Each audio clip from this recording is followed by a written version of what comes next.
bienvenue. J'ai choisi ce milieu naturel pour vous présenter l'ouvrage de Céline Alvarez qui est sorti l'année dernière, qui s'intitule « Les lois naturelles de l'enfant ». Ce livre se veut être adressé à tous les éducateurs de la petite enfance, les enseignants, les pédagogues, ainsi qu'aux parents. Pour les parents, je vous informe que le livre est assez conséquent. Les termes utilisés sont des termes également pas toujours accessibles à tout un chacun. Mais si vous souhaitez tout de même acquérir cet ouvrage, je vous propose de sauter à pieds joints la partie numéro 2 qui parle de tous les supports didactiques. Et là, du coup, c'est plus les enseignants qui sont concernés par cette partie-là. Céline en fait, n'a rien inventé de neuf, elle met simplement en avant, elle remet au goût du jour toutes les découvertes qu'on fait Montessori et consorts, et elle nous les apporte en fait à la lumière des neurosciences. En fait, c'est quoi ces lois naturelles de l'enfant? Tout d'abord, la loi numéro 1, c'est que l'enfant aime apprendre. En fait, apprendre pour lui, c'est comme respirer. Donc, dès sa naissance, il faut qu'on puisse favoriser en fait un accès à l'apprentissage. Il faut qu'on puisse lui permettre d'expérimenter, on puisse lui permettre d'essayer, de se tromper, de recommencer. Un enfant est naturellement en fait prédisposé à l'apprentissage. Ce qu'elle met aussi en avant, c'est l'importance du milieu. On n'est tous pas égaux, pas par nos gènes, mais spécialement par rapport au milieu dans lequel nous évoluons. Donc nous, en tant que parents, en tant qu'enseignants, éducateurs de la petite enfance, l'importance de notre exemple, de comment on se positionne, notre posture avec notre enfant, mais également tout ce qu'on va lui dire. Donc elle appuie, elle insiste, elle commence son ouvrage par l'importance de s'exprimer d'une façon correcte, convenable, avec des bons mots.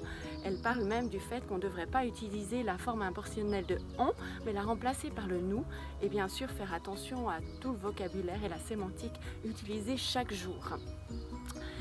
Elle nous parle aussi de l'importance des compétences exécutives. Ces compétences que l'enfant, dès sa naissance, en fait, cherche à mettre en mouvement. Ces compétences, c'est ces compétences-là qui vont lui permettre d'être autonome. Donc, tout ce qui lui permettra d'y arriver tout seul, en fait, tout ce que l'enfant veut essayer, pratiquer tout seul, c'est tout ça de gagner pour ses compétences exécutives et qui lui permettront en fait de devenir un adulte bien dans ses baskets, responsable également. Elle parle du fait que ces compétences exécutives ont un pic qui se trouve entre 3 et 5 ans. C'est là les âges où l'enfant a besoin de pouvoir un maximum pratiquer et s'exercer et apprendre. Elle termine son ouvrage par le fait que l'enfant, naturellement, en fait, est prédisposé à être en relation. Nous sommes des êtres de relation. L'enfant, il semblerait, par les études qui ont été faites, est naturellement également prédisposé à des compétences sociales, comme par exemple l'empathie. Et c'est uniquement ce qu'il va voir autour de lui, ce qu'il va expérimenter, et les exemples aussi qu'il voit au travers de nous, qui vont lui permettre en fait, qui vont lui faire changer en fait, qui vont lui faire perdre cette propension naturelle en fait à l'empathie. Voilà, donc je pense que je vous en ai assez dit. Je vais juste terminer par vous lire un petit extrait de son livre qui résume très bien, je trouve, ce gros pavé. Donc l'enfant qui apprend seul en suivant sa curiosité spontanée est naturellement récompensé par de la libération de dopamine qui lui procure satisfaction, joie, enthousiasme, optimisme, sa mémoire et l'incite à constamment explorer pour tout comprendre. C'était pas tout à fait ce petit extrait que j'avais prévu de vous lire initialement, mais il va très bien. Est-ce que je retrouve l'autre? Où te caches-tu? Voilà.